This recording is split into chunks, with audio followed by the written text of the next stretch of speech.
Joining me today is Shalmali Kholgade, the singing sensation, someone who I always listen to and who seems to have made it a habit to churn out one super hit after the other. Thank you very much, Shalmali. It's been a pleasure to be able to talk to you here on Investonomix. Thank you. You've, as I said, made it a habit to be able to find the songs, and you've done various kinds of them. Do you enjoy the success, or do you think there is so much more to do? Definitely, that's going to be a constant answer. There's always going to be more to do. But the hits, I think I wouldn't be able to give myself credit for it alone.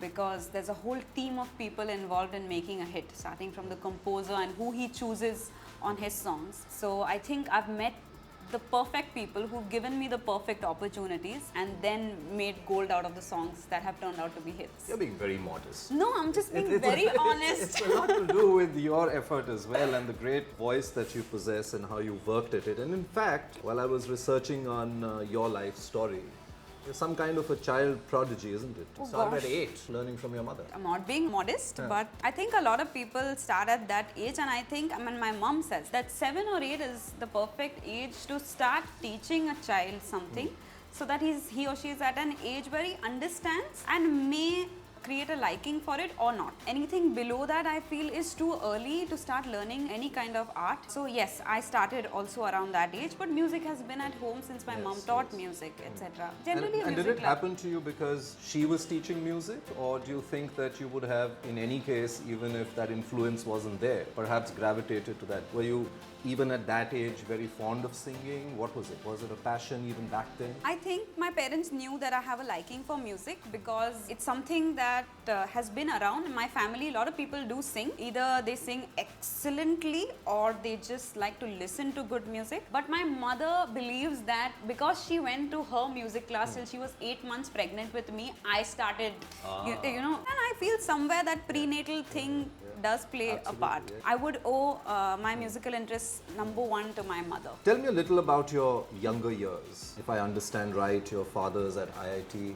Yeah. You lived near IIT or on the campus? Not on, just off the campus. Just off the campus. Yes. And your mother was teaching music yes. at that point of time. So what was growing up like for you? What kind of a value system did your parents inculcate in you? So for the most part of my childhood, it was the 4 of us at home, my parents, my brother and I. My parents still live in the same house that I grew up in, which is just outside of IIT. My parents are very liberal people, never imposed anything on me. But I would say the only imposition was under the age of 12, when my mother told me that you must sit for music class, even if you don't enjoy it.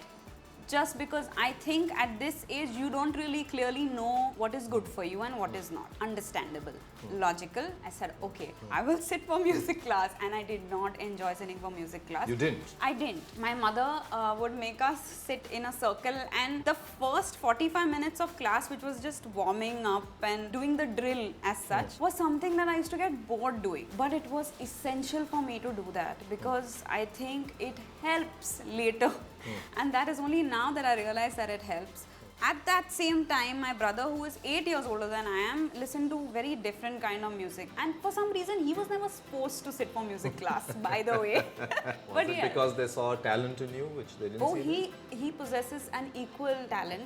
So it was a boy-girl? I don't know actually. I should go and ask him. But yes, but because of him, I heard a lot of English music and I was drawn to it. He was in college when I was in 4th standard or something. Oh, so he's much older to you. Much older, yeah. So his friends with long hair, you know how that whole attraction to men with long hair is. So I used to follow him and ask him if I can just come and sit in the room while he's jamming with his friends. And they used to listen to all these cool English Dave Matthews Band and Sting and, you know, Michael Jackson. Because of him, I heard a lot of that music. And then there was Kumar Gandharva, Aarti Anklikar on the other side happening with Indian classical. So there was a lot of listening happening at home. I would say my childhood went into listening to a lot of different kind of music. You've obviously met with a lot of success, and that would have naturally brought with it financial success as well. But in your younger years, considering that you were a small family, father working for an institution, how was your relationship to money formed? What did it mean to you as a girl? What does it mean to you today as a successful person? What I'm about to say, I've never said this before, but I know this for a fact that having been an IIT graduate, there were a lot of opportunities available to my father to become extremely wealthy, to become extremely successful, to travel the world, to have a big business, and flourish in that sense. But he was the oldest in the family and felt a certain kind of obligation and responsibility to his parents. Never did anything too out of the way, just in view of keeping the family together. But is a man who walks and lives his life with utmost respect. Everyone around him respects him, wants to know his point of view, and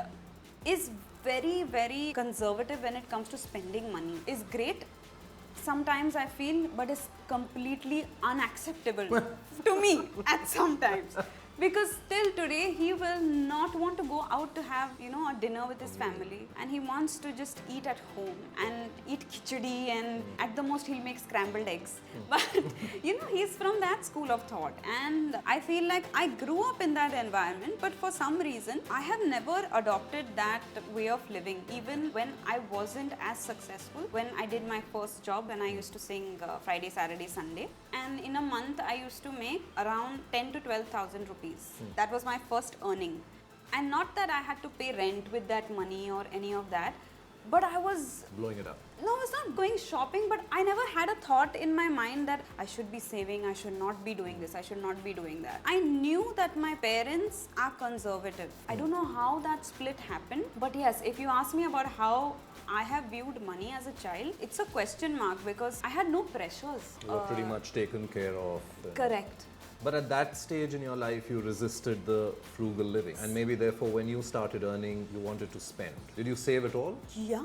You used to save? Yes. Talking from Pareshan onwards, which would be my first song, which is when my earning increased substantially. The only place where I really spent was my rent to stay, because I moved out of my parents' house and I started living in Andheri, and groceries, and say 3 times in a month going shopping. But I don't know, I was never interested in spending the money, not in view of saving it and making sure it grows, but just never, I don't think I was into the habit of spending too much. Did you at all invest your money? Have you found someone who helps you invest? 2 years back, I was completely taken over by this fear that my career is going to end tomorrow.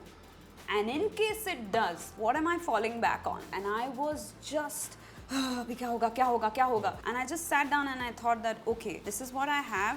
This is what can happen. Baba, tell me, give me some reading material. I need to know what to do. So he's like, relax, it's okay. It's good that it's happened to you so early that you feel like you need to take that next step. A couple of people came over and just spoke to me about how you need to just start casually reading about investing.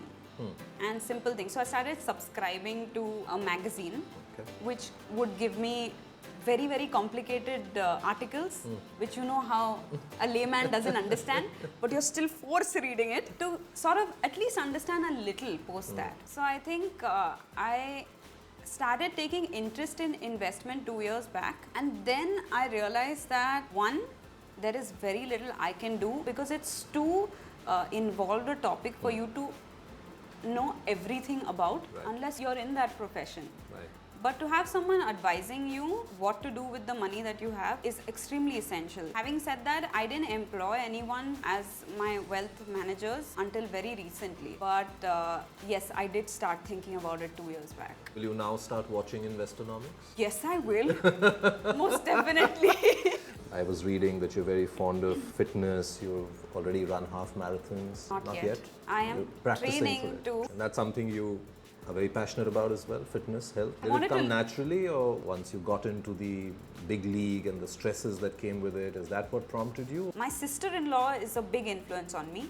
She's run the marathon. She trains a lot. She has a 3-year-old child, my niece. But she's just out and about, always doing something with her body, and it's not in view of looking a certain way or just to feel good. Just to feel, but just it gives you a certain amount of confidence, and I think I love that about her. Two, my profession demands that I look a certain way, and more importantly for me, I need to be fit on stage. I should be able to do a 2-hour show without panting and feeling like I can't sing tomorrow. So aerobic activity is important for me. Now I realize, once I've started running, that it's breeding ground for a lot of thoughts that come when I'm running, because I am to myself and there's just music in my ears and I'm thinking of a lot of things that can then build up into something I can sell to the world tomorrow. It's the best time I feel that I have to myself. You're known to be someone who speaks her mind on a lot of issues, and I think that's one of the reasons why a lot of people tend to respect you even more, because you're not just a great singer, but you're also someone who has a conscience, and from time to time that comes out in your comments. Is that the kind of person you are, and you want to fiercely protect that turf? What kind of a person are you? So when I was young, Baba, by Baba I mean my father, yes. he told me, listen only to logic. Even if we tell you to do something, you can ask us questions, always ask questions. And if you're not convinced, go ahead and do what you want. Take people's advice, but do what makes most sense to you. I took his word for it, and I got my way a lot of times with him as well. So I think that applies even now. When someone tells me to do something, I don't just listen to them, because I feel like I need to put my head into it before I listen. So I live my life on what is most logical to me. And that goes for anything and everything. It works for me because in my profession, I feel like then I end up doing something different also sometimes. I think it makes me stronger as a person. What more goals do you have? You've achieved so much already. I want to sing and dance on stage. On stage? Yes. Okay. I want to be a spectacle to the audience. There should be no time for Facebook and WhatsApp when I'm on stage.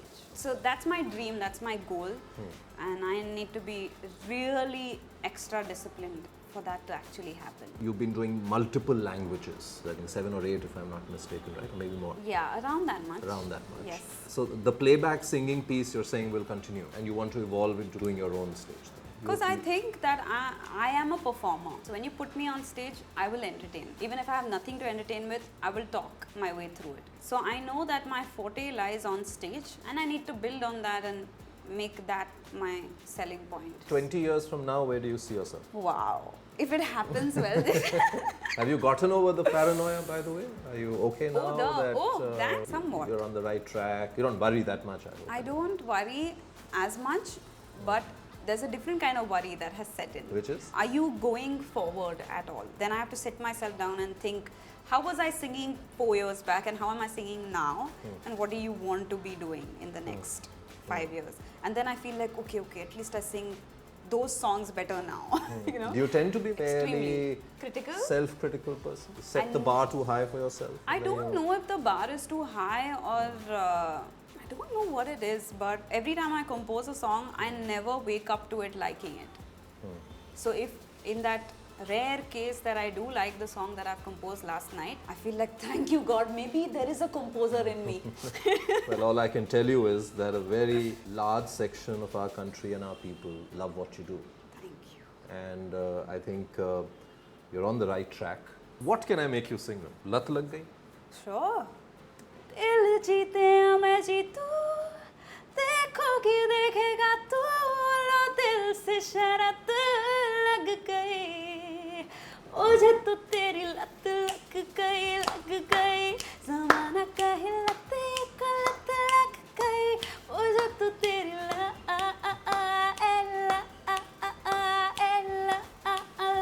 लग गई. Wow, wonderful, wonderful. It's been a pleasure talking to you, Shalmali. All the very best and God bless you. Thank you.